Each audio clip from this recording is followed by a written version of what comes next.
Hi students, good morning everybody. This is Hari Prasanna. Now we are going to unit 3, which is Laplace transforms. Okay ma? First we see the definitions of the Laplace transform which we used here. Okay, suppose we take a function f of t ma. F of t is function of t, which means in terms of t. Define for all t greater than or equal to 0.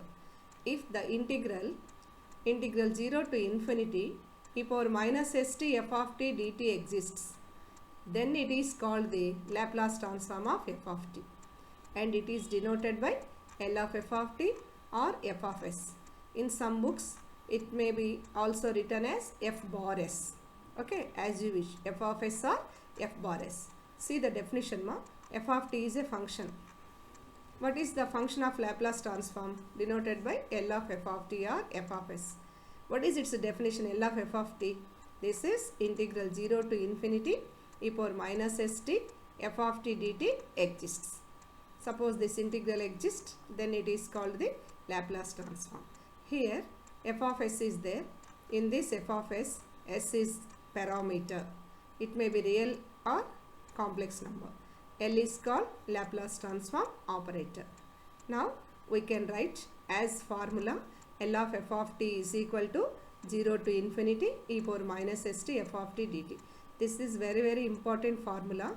Throughout this unit we use this one. Okay ma?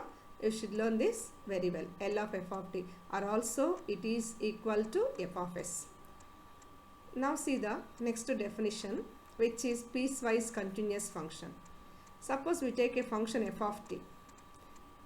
A function is said to be piecewise continuous or sectionally continuous. It means another word, piecewise continuous or sectionally continuous. The function is said to be piecewise continuous over a closed interval ab if it is defined on that interval. That is the first point ma. The function is defined on that interval ab and is such that the interval can be divided into a number of subintervals. So this interval can be divided into some subintervals, in each of which f of t is continuous and left and right hand limits at every endpoint if the subinterval. Okay. Okay ma. Again I repeat.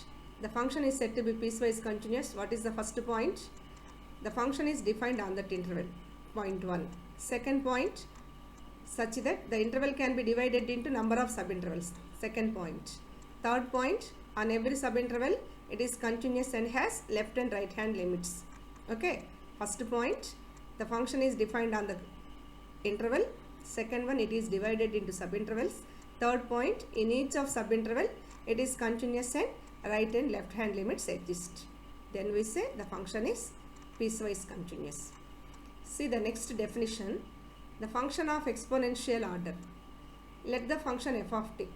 When we say the function is exponential, here we see that a function f of t is said to be exponential order as t tends to infinity if limit t tends to infinity e power minus at f of t is equal to a finite quantity or a finite number. When we say it is exponential, the function, when we say exponential, if this limit t tends to infinity e power minus at f of t is a finite number or finite quantity. Other definition is also there, or we define like this.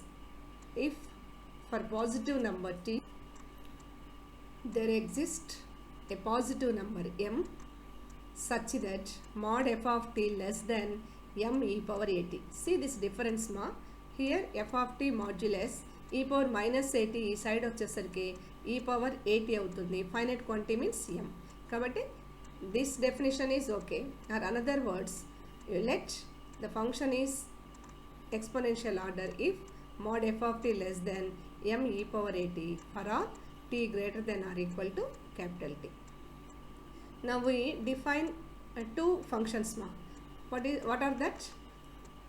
Exponential order and piecewise continuous function. Now we see the sufficient conditions. The sufficient conditions for existence of Laplace transform are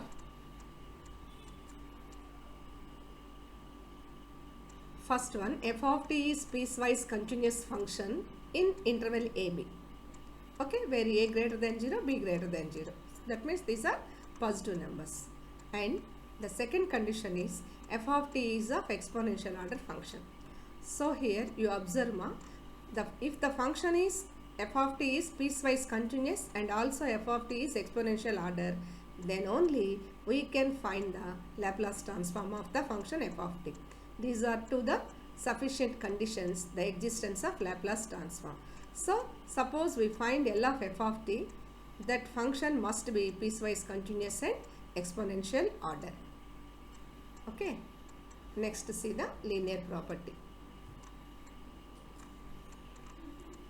The linear property statement of theorem is if c1, c2 are constants and f1, f2 are functions of t, then L of c1 f1t plus c2 f2t is c1 L of f1t plus c2 L of f2t.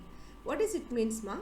There are two functions here, f1t and f2t, two constants c1, c2.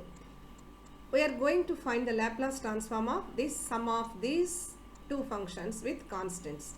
Then the result is, in the first function separately you find Laplace, and for second function also find Laplace, but the constants bring outside of this Laplace transform. So this is the theorem of the linear property. Now we see the proof. First, for any formulas and theorem statements, proofs, we use the definition of Laplace transform. I have already told this derivative is very, very important. The definition. So by definition, in place of f of t, you put this one. We need see the theorem LHS. This is the Laplace transform. Dini kanukovali. So in place of f of t on both sides, you put c1 f1t, c2 f2t. So by definition, L of this function means e power minus st f of t. But L of this function is e power minus st, this one. So in place of f of t, in definition, both sides, you replace f of t by c1 f1t, c2 f2t. So LHS is by definition L of c1 f1t plus c2 f2t is equal to same one RHS, integral 0 to infinity e power minus st, in place of f of t this function dt as it is. Now this RHS becomes e power minus st c1 f1t dt, first integral, plus integral 0 to infinity e power minus st c2 f of t dt. Okay, the first one becomes as two integrals, sum of two integrals. Then from this integral, here you observe in this integral dt term is there. That means t is variable. Here only c1 does not contain c1, which means it is constant. So bring outside of the integral c1 outside of the integral c1 integral 0 to infinity same function e power minus st f1t dt, plus similarly from the second integral also bring c2 outside the integral. Then write the remaining terms in the integral. We get c2 integral 0 to infinity e power minus st f2t dt. Now you see what is the definition in first one, integral 0 to infinity e power minus st f of t is there dt, then L of f of t. Okay, here in place of f of t we have only f1t. Okay, in integral same e power st dt, and in place of f1t we have f1t in place of f of t. So in this integral by definition we write it is L f1t into outside c1, plus see the definition here ft is there, this is L of f of t, but in place of f of t we have only f2t, same integral 0 to infinity same dt, so it is L of f2t. Okay ma? Okay ma? Now we get the result, which is L of c1 f1t plus c2 f2t is equal to c1 L of f1t plus c2 L of f2t.